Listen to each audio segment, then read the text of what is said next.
L'abbé Laurence Priet, recteur de l'église Saint-Georges de Lyon, nous dit « Nous laissons souvent nos églises ouvertes pour que les personnes viennent prier », ce qui est tout à fait normal à la base, hein, que les églises soient ouvertes du matin jusqu'au soir, pour que les pèlerins puissent y aller, pour que justement les gens puissent aller y prier. On ne sait pas ce qui se passe dans la journée de quelqu'un. Quelqu'un peut apprendre une mauvaise nouvelle, vouloir aller prier à l'église, ah bah c'est fermé. Je fais comment ? Bah tu fais pas. Voilà. C'est à double tranchant, nous dit-il. Dans une France républicaine laïque, c'est à double tranchant, c'est-à-dire qu'aujourd'hui, laisser une église ouverte, c'est la laisser ouverte à Satan, puisqu'aujourd'hui, vous le savez, en France, le mal domine, le mal est maître. De la zone, hein, du Tchékar, et donc laisser une église ouverte, c'est laisser la possibilité au mal d'y aller et de foutre le feu, etc., à travers les gens qu'on a l'habitude de voir dans ces actions.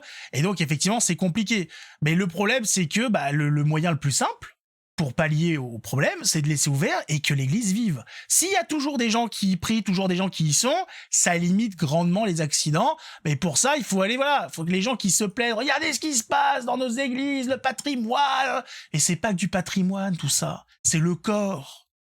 C'est le corps, l'âme de la France. Et c'est bien beau de se plaindre de ce qui arrive, mais si vous n'y allez pas, vous ne servez à rien. S'indigner sans faire vivre son église, ça ne sert à rien. Déjà, le minimum, c'est d'aller le dimanche. Le minimum. Et ensuite, pour ceux qui ont la possibilité d'y aller en semaine, s'il y a des messes de proposer, ou pour aller prier, faire un chapelet, etc. Voilà. Vous pouvez même faire des chaînes de chapelets. C'est-à-dire y aller les uns après les autres. Ça, c'est magnifique. Voilà. Un enchaînement de chapelets interrompu, ça peut faire des miracles incroyables. Enfin, voilà. Mais on va voir ce qu'il nous raconte. Mettez un pouce, abonnez-vous. Et essayons de comprendre le problème à Lyon. Lyon qui est une ville grand remplacée en veux-tu en voilà, qui est remplie de narcotrafic, de violence, etc. Bien évidemment, vous imaginez bien que l'église au milieu de ça ne peut être que attaquée. D'abord, je pense qu'il faut remercier les forces de l'ordre, le ministère de l'Intérieur pour tout ce qu'ils font. Je pense... Remercie Dieu en premier peut-être, non, hein, je sais pas. L'abbé... D'abord, tu remercies Dieu. Tout ce travail que nous voyons, en particulier dans les grandes fêtes liturgiques, à Noël, à Pâques, il y a souvent des militaires en faction autour des églises. Tu remercies les larbins de ceux qui foutent le bordel en France, de ceux qui sont responsables de la situation en France. Merci aux forces de l'ordre qui sont au service de la République, qui foutent le bordel, de nous porter voilà une sécurité approximative, voilà une sécurité parce que le monde va mal, en tout cas la France va mal à cause de la République. Merci aux agents républicains de nous sauver de la République pendant un certain temps. Voilà, pendant un court instant. C'est n'importe quoi. Non mais monsieur l'abbé, là, il faut se réveiller. Merci les forces de l'ordre de nous aider à contrecarrer un petit peu la République pendant 5 minutes. Non mais mon copain, il faut condamner là. Hein. C'est pas, il faut pas dire merci. Au contraire, il faut surtout se scandaliser de ce qui se passe. Se marquer évidemment par la mort du père Jacques Hamel, qui sera sans doute reconnu comme martyr. Et depuis vraiment, martyr de la République. Nous, les prêtres catholiques, on doit remercier les forces de l'ordre et l'armée française de nous protéger. Comment vous expliquez cette Il est à l'ouest, le pauvre. Je pense qu'il faudrait interroger surtout le ministère de l'Intérieur ou les services de renseignement de l'Intérieur. Il n'a pas les couilles. Comment vous expliquez ce qui... Allô ? Je vous entends mal. Qu'est-ce qui se passe ? Il y avait une question, c'est ça ? J'ai pas compris. Questionnez le ministre de l'Intérieur, je peux pas vous le dire moi, je vois pas. Territoire. J'ai des yeux mais je ne vois pas. J'ai des oreilles mais je n'entends pas. Je dirais que... Oui. Oh, oula, ah oui, les images sont parlantes. Hein. Soumettez-vous à Allah, Ramadan, les guerres. Qui peut bien être responsable de tout ça, dis donc ? L'abbé ne sait pas. Il a vu tout ça. Mystère et boule de gomme. La réponse doit être dans un carambar. Je sais pas. Peut-être dans ma culotte, je ne sais pas, je cherche. Il cherche. D'abord, nous laissons nos églises souvent ouvertes ou relativement ouvertes parce qu'on souhaite que les personnes viennent prier dedans et c'est à double tranchant. Bon, voilà. Ensuite, Les images parlent d'elles-mêmes. il faudrait vraiment... Il n'est pas au courant, lui, là, parce que là, il est devant la caméra ou devant son téléphone, je sais pas comment ça se passe. Il a pas les images.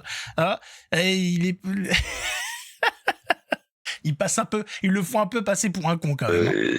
Cette question, il faut la poser à des personnes qui sont dans l'enseignement. Mais en fait, je m'adresse aux chrétiens que vous êtes. Comment la vivez-vous, justement, cette montée? Ce serait plutôt ça, la question qu'il faudrait vous poser. Et comment vous la vivez au quotidien? Et comment vos paroissiens la vivent? Alors, comme je vous le disais, vraiment, nous, les paroissiens et les fidèles, on est très, très heureux de voir la protection que l'État nous offre. Et on souhaite qu'elle dure, évidemment, pour qu'on puisse vivre et prier en toute liberté, en toute sérénité.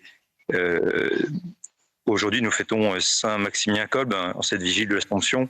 Il était martyr et notre Seigneur a dit que le disciple n'était pas au-dessus du maître. S'il avait été persécuté, nous serons persécutés aussi. Donc, sous un rapport, un chrétien sait que la persécution fait partie du programme.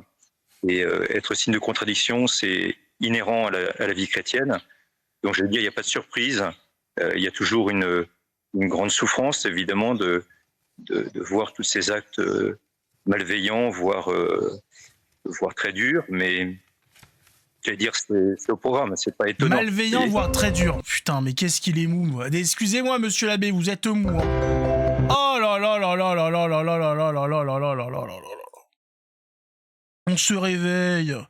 On se réveille un petit peu, monsieur l'abbé. Non, mais on sait très bien qui fout le bordel. On sait très bien qui a fait venir ces gens qui foutent le bordel. On est au courant de qui sont nos ennemis.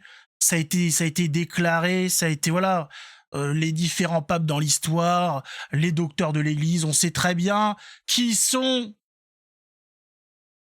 les différents groupes, en dirons-nous, de l'armée d'en bas qui foutent le bordel, soit de façon directe, comme on peut le voir avec ces actes-là, soit de façon indirecte, en gangrénant la politique, les pouvoirs financiers et compagnie, pour nous les briser de façon plus intelligente. Il y a les barbares, les complètement débiles, qui foncent la tête la première, et il y a ceux qui nous attaquent de façon plus subtile, politiquement, etc., pour faire de plus grands dégâts. Là, je le trouve un petit peu mielleux, l'abbé. Bien évidemment qu'il y en a qui vont vivre des persécutions, etc. Mais est-ce que il faut les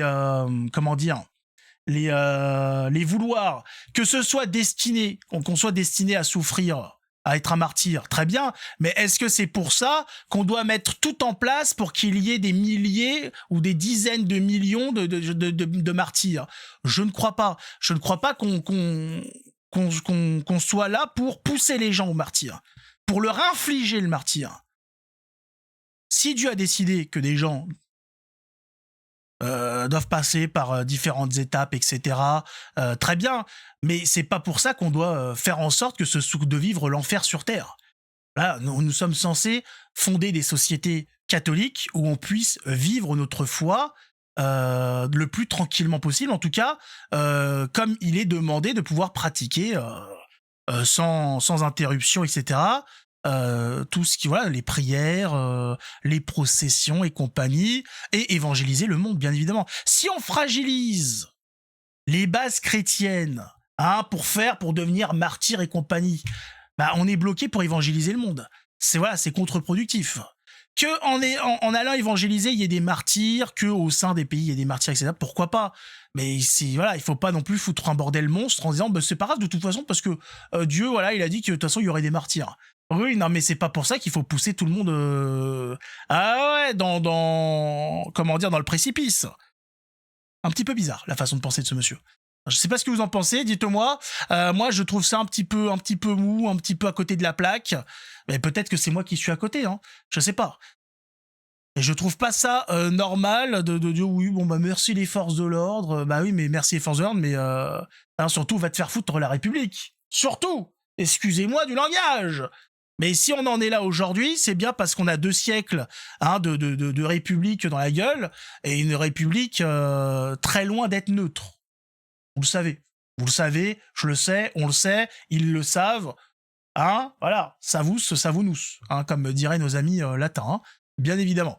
En tout cas, mettez un pouce, abonnez-vous, et puis, vous savez d'ailleurs pour le 15 août, faites très attention, parce que ce monsieur remercie les militaires, tout ça, ben faites attention parce que la République a tout fait pour que ce soit un vrai bordel. Avant, on n'avait pas besoin de tout ça.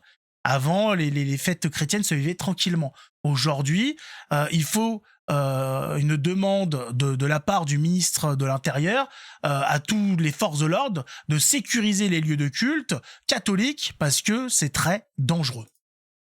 Mais merci, merci la police, merci l'armée d'être au service de la République qui nous fait que du bien chaque jour que Dieu fait.